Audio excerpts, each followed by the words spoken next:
Welcome to অগ্রগতি Anjana's kitchen and blog. নমস্কার, অগ্রগতি অঞ্জনার কিচেন অ্যান্ড ব্লগে সকলকে জানাই স্বাগত।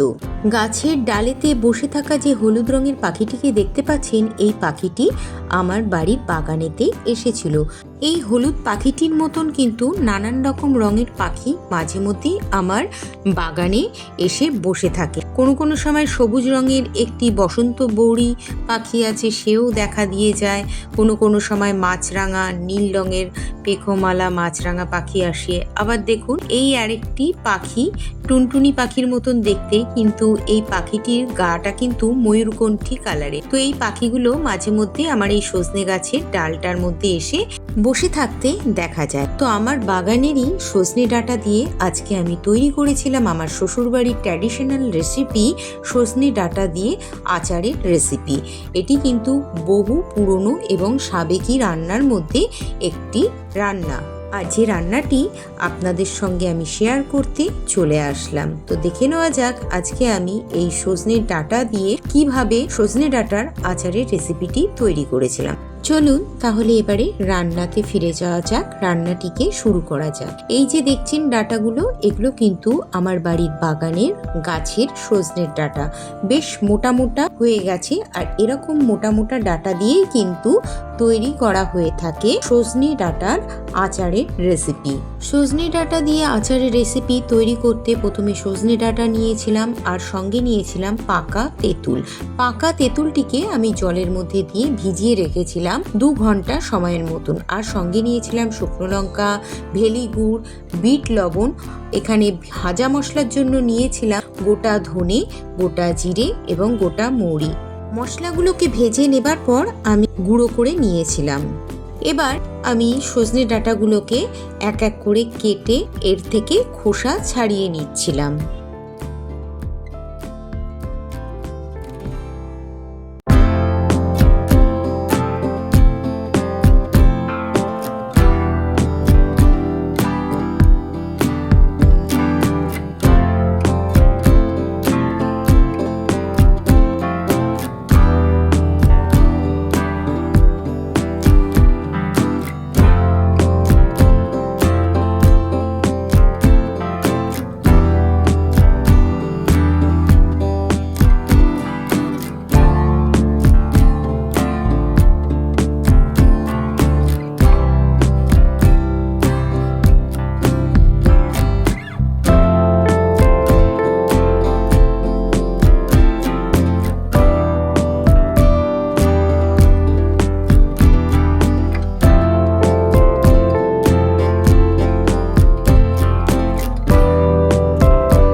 সজনে গাছের পাতা এবং ডাঁটার মধ্যে রয়েছে পুষ্টির পাওয়ার হাউস যাকে বলা যায়, আর যার মধ্যে রয়েছে ক্যালসিয়াম, আয়রন, ভিটামিন সি এবং অ্যান্টি অক্সিডেন্টে ভরপুর। সজনে ডাঁটা খেলে হাড় মজবুত করে, রক্ত পরিষ্কার করে, রক্তচাপ, ডায়াবেটিস নিয়ন্ত্রণ করে এবং বসন্ত রোগের ঝুঁকিও কমায়। সজনে ডাঁটার মধ্যে প্রচুর পরিমাণে ক্যালসিয়াম থাকার দরুন হাড় ও দাঁত মজবুত করে।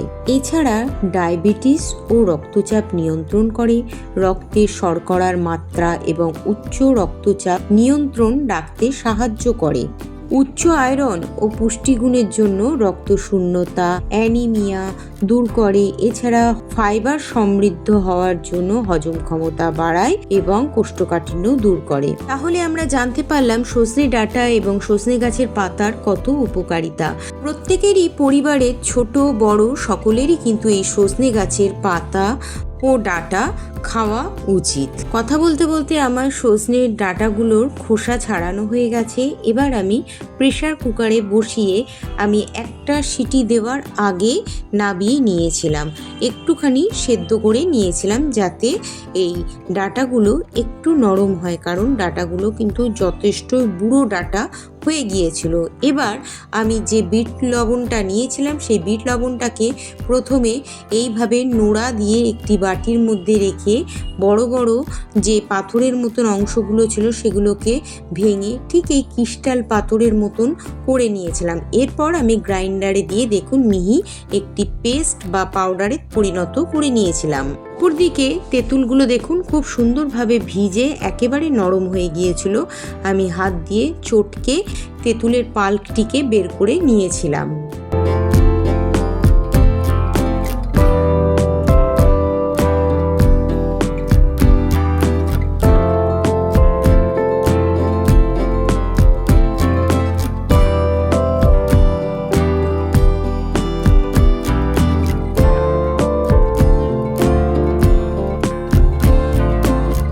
এবার তেঁতুলের পাল্পটিকে বের করা হয়ে গেলে ভাজা মশলাটিকে আমি তৈরি করে নিয়েছিলাম। প্রথমে ইন্ডাকশন ওভেনে ফ্রাই প্যান বসিয়ে নিয়েছিলাম, তার মধ্যে 5টা শুকনো লঙ্কা দিয়ে দেখুন নেড়ে চেড়ে এরকম পোড়া পোড়া করে ভেজে নিয়েছিলাম। তার মধ্যে আমি গোটা মশলাটিকে ফ্রাই প্যানের মধ্যে ঢেলে দিয়েছিলাম, দিয়ে ভালো করে ড্রাই রোস্ট করে ভেজে নিয়েছিলাম। এরপর আমি এই ভাজা মশলাটিকে ঠান্ডা করে গ্রাইন্ডারের মধ্যে দিয়ে একটা আধ ভাঙা গুঁড়ো করে নিয়েছিলাম।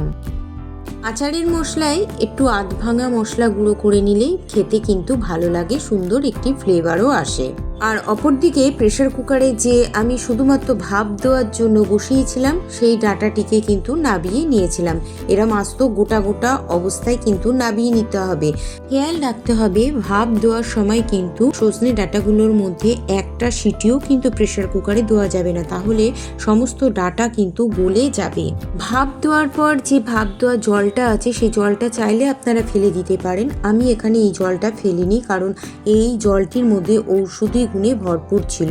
আমি সেদ্ধ করা জলটিকে ছেঁকে এই কড়াইয়ের মধ্যে ঢেলে দিয়েছিলাম এবং ওই জলের মধ্যে ভেলি গুড়গুলোকে ঢেলে আমি একটি ঢাকনা দিয়ে গলাবার জন্য মিনিট 5 সময় ওয়েট করছিলাম। অপরদিকে দেখুন আমার ড্রাই রোস্ট করা মশলাটিকে গ্রাইন্ডারে আধ ভাঙা অবস্থায় গুঁড়ো করে নিয়েছিলাম।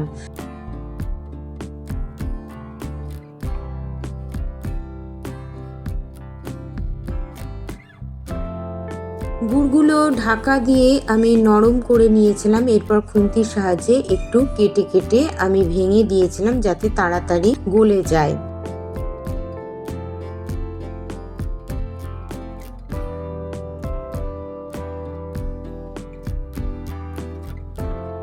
এদিকে তেঁতুলের পাল্পটির মধ্যে থাকা বীজগুলোকে সরিয়ে দিয়ে আমি এখানে পরিষ্কার করে পাল্পটিকে বের করে নিয়েছিলাম। অপরদিকে ঢাকা দিয়ে আমি যে গুড়টাকে গলাতে দিয়েছিলাম, গুড় প্রায় গলে এসেছিল, অল্প কিছু গোটা অবস্থায় দানা দানা ছিল। ওই অবস্থায় আমি এর মধ্যে সেই ভাপ দিয়ে নেওয়া ডাঁটাগুলোকে ঢেলে দিয়েছিলাম।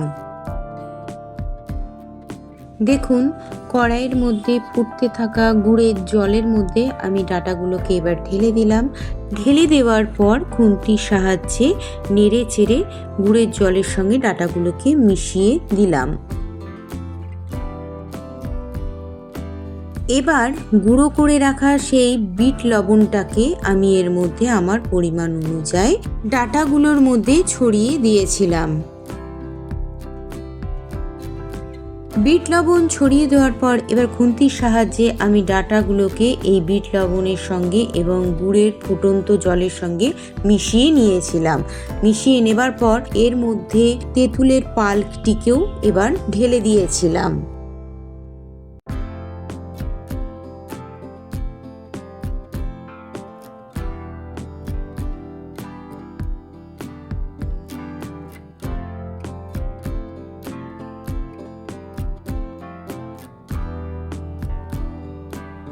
ডাঁটার মধ্যে তেঁতুলের পাল্পটিকে ঢেলে দেওয়ার পর খুন্তি দিয়ে মিশিয়ে নিয়ে আমি এর মধ্যে একটি ঢাকা চাপা দিয়েছিলাম। ঢাকা চাপা দিয়ে খানিকক্ষণ ফুটিয়ে নেবার পর আমি ঢাকাটিকে খুলে নিয়েছিলাম।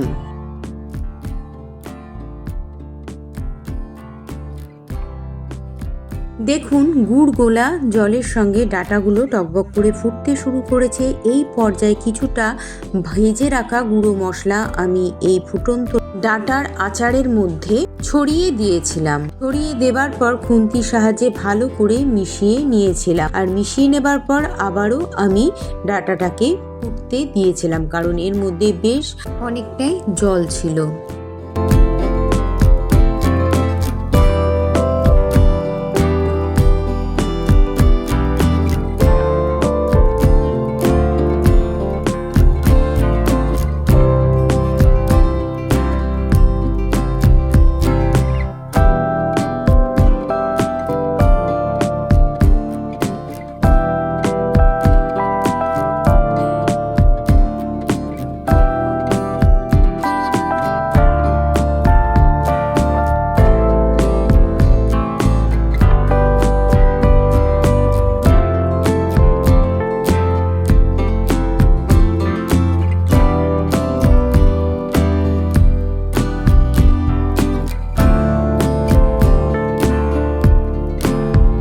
ডাঁটার আচারের রেসিপিটি প্রায় আমার কমপ্লিট হয়ে গিয়েছিল। এই পর্যায়ে আমি একদম নামানোর কিছুক্ষণ আগে কিছুটা ভেজে রাখা গুঁড়ো মশলা আবারও এই ডাঁটার আচারের মধ্যে ছড়িয়ে দিয়েছিলাম। ছড়িয়ে দেবার পর খুন্তির সাহায্যে সমস্ত মশলার সঙ্গে ডাঁটার আচারটিকে মিশিয়ে নিয়েছিলাম। এরপর যখন গ্রেভিটা আরেকটু শুকিয়ে এসেছিল সেই পর্যায়ে আমি গ্যাসের নবটাকে অফ করে দিয়েছিলাম। তাহলে তৈরি হয়ে গেল আমার আজকের শ্বশুরবাড়ির ট্র্যাডিশনাল রেসিপি সজনে ডাঁটার আচারের রেসিপিটি আপনাদের কাছে কেমন লাগলো অবশ্যই কিন্তু আপনাদের কমেন্টের মাধ্যমে আমাকে জানাবেন। আর যারা নতুন আমার চ্যানেলটিকে ভিজিট করছেন তাদের উদ্দেশ্যে বলবো, প্লিজ আমার চ্যানেলটিকে সাবস্ক্রাইব করে রাখবেন এবং পাশে থাকা নোটিফিকেশনের বেল আইকনটিকে প্রেস করে দিয়ে অল নোটিফিকেশনটিকে অন করে রাখবেন। তাহলে আমি যখনই আমার চ্যানেলে নিত্য নতুন রান্নার রেসিপি অথবা ব্লগ ভিডিওগুলো আপলোড করব সবার প্রথমে কিন্তু আপনার মোবাইল ফোনেতে আমার চ্যানেলের নোটিফিকেশন পৌঁছে যাবে। আজকের যে আমি সজনে ডাঁটা দিয়ে আচারের রেসিপিটি তৈরি করেছিলাম, আশা করি ছোট বাচ্চারা যারা ডাঁটা খেতে পছন্দ করে না এই রেসিপিটি খাওয়ার পর কিন্তু সজনে ডাঁটা খাওয়ার প্রতি তাদের কিন্তু আলাদা একটি ভালোবাসা জন্মে যাবে। এটা কিন্তু আমি আপনাদেরকে কথা দিতে পারি।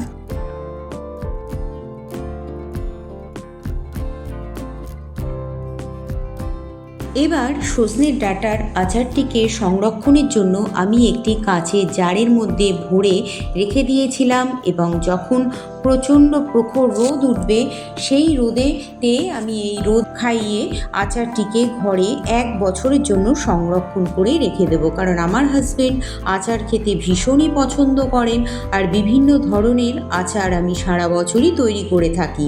আর এই ট্র্যাডিশনাল আচারটি খেতে কিন্তু দুর্দান্ত স্বাদের হয়ে থাকে। আর যখন সজনের ডাঁটা ফুরিয়ে যায় তখন যারা সজনের ডাঁটা খেতে প্রচুর পরিমাণে ভালোবাসেন বা ঘরেতে আচার অথবা চাটনি খেতে পছন্দ করেন তখন কিন্তু অফ সিজনে এই আচারটিকে বের করে ভাতের পাতে অথবা রুটি পরোটার সঙ্গেও কিন্তু ভীষণই মজা করে খেয়ে দেখতে পারেন।